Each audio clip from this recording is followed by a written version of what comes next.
प्रिय बच्चों, आप सभी को स्वागत है मेरी हिंदी क्लास में। आज का विषय है भाववाचक संज्ञा। जैसे कि इससे पहले की क्लास में हमने व्यक्तिवाचक संज्ञा और जातिवाचक संज्ञा के बारे में पढ़ाई की थी। अगर आप लोगों ने नहीं देखा प्लीज़ चैनल में जाकर देख लीजिएगा। तो चलिए शुरू करते हैं भाववाचक संज्ञा।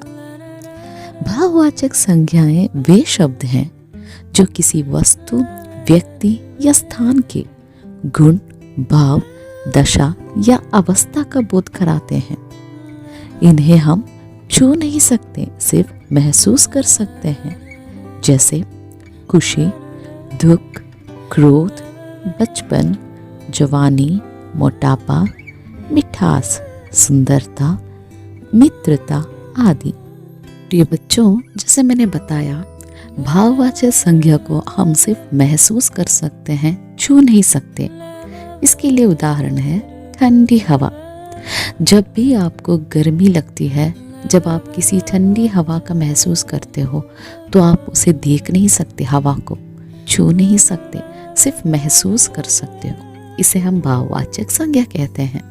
वैसे ही खुशी, कोई इंसान आपसे कहता है मैं बहुत खुश हूँ, आप उसकी खुशी को महसूस कर सकते हैं, लेकिन आप उस खुशी को छू नहीं सकते। दुख, क्रोध, हर एक चीज़ आप देख सकते हो, महसूस भी कर सकते हो। अगर आपको गुस्सा आ रहा है, आप महसूस कर रहे हो।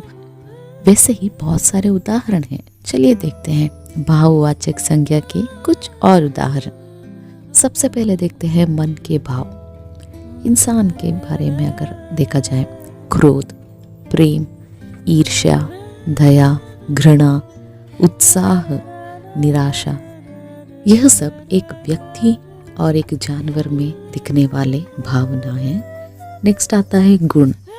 सुंदरता, वीरता, ईमानदारी, चतुराई, बुद्धिमान।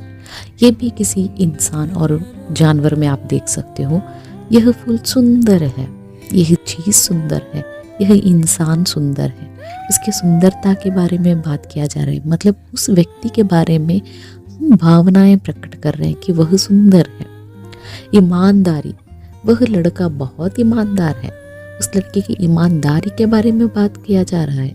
वैसे ही बुद्धिमान, वह लड़का बहुत बुद्धिमान है, वो लड़की बहुत चतुर है। तो उनके बारे में हम लोग जो भावनाएं रखते हैं वो भावना प्रकट करना होता है। नेक्स्ट आता है दशा और अवस्था। बुढ़ापा, बीमारी, गरीबी, अमीरी, जवानी, बचपन आदि। ये जो चीज़ें हैं जो इंसान के या जानवर के जो देह की स्थिति होती है उसके बारे में भावना प्रकट करना।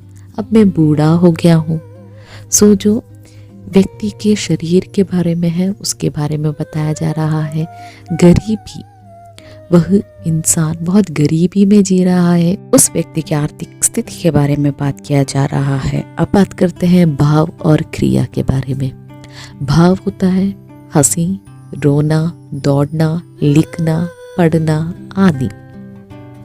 यहाँ पर रोना, वह व्यक्ति या मैं, हमारे सिचुएशन जो है, मैं अभी रो रहा हूँ, वो क्रिया को भी दर्शाता है, साथ ही साथ मेरी भावनाओं को समझाता है कि मैं बहुत दुखी हूँ, इस वजह से मैं रो रहा हूँ, मैं रो रहा हूँ, मैं हंस रही हूँ। ये सभी हमारी फीलिंग्स को ही दर्शाती है। लास्ट में देखते हैं अन्य। मिठास, खटास, प्यास, भूख, चोरी, ऊंचाई, गहराई,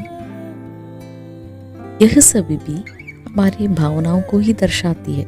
एग्जाम्पल, अभी मुझे बहुत प्यास लग रहा है, इसे हम महसूस कर सकते हैं। सही है, मुझे प्यास लग रहा है, मैं महसूस कर रही हूँ, तब जाकर मैं पानी पीऊंगी। फिलहाल की मेरी भावना है प्यास लगना। वैसे ही खटास, बहुत ही खट्टा है जो चीज़ मैं खा रही हूँ, या बहुत ही मीठा है जो मैं खा रही हूँ, मैं फील कर रही हूँ, मैं महसूस कर रही हूँ, क्योंकि वो बहुत मीठा है। सामने वाला वो खा नहीं रहा है, सिर्फ देख रहा है, जो तुम्हें देख के महसूस कर सकता है। अगर उसने खुद खा लिया तब वो खुद महसूस कर लेगा।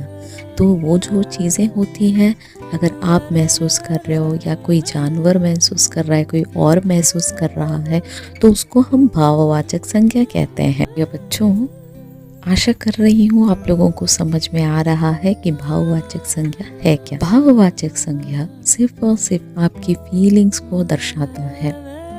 जो आप फील करते हो उसके बारे में बात करना ही भाववाचक संज्ञा है।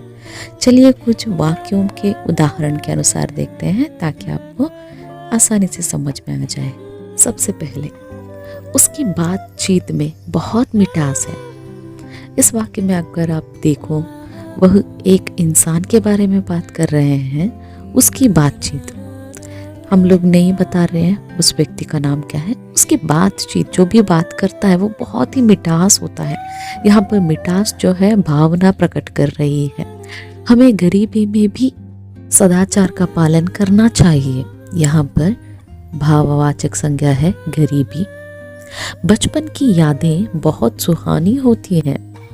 यहाँ पर बचपन भी आपको भाववाचक संज्ञा है और सुहानी भी भाववाचक संज्ञा। सुहानी का मतलब होता है बहुत ही अच्छा था, जब हम छोटे थे हमारा दिन बहुत अच्छा होता था, वो वक्त बहुत अच्छा होता था। तो भावना को बता रहे हैं कि अभी तो नहीं है, वो पहले था जो हमने महसूस किया था, तो उसके बारे में बात चल रही है। वीरता एक गुण है जो हर किसी में नहीं होती है। तो वीरता मतलब बहुत ब्रेव होना। यहाँ पर कह रहे हैं कि वीरता वो आपकी भावना को समझाती है, किसी और व्यक्ति के बारे में गुण, उसके गुण बताता है कि वो बहुत वीर है, तो उसके बारे में बात हो रही है। हमें मानवता का धर्म निभाना चाहिए।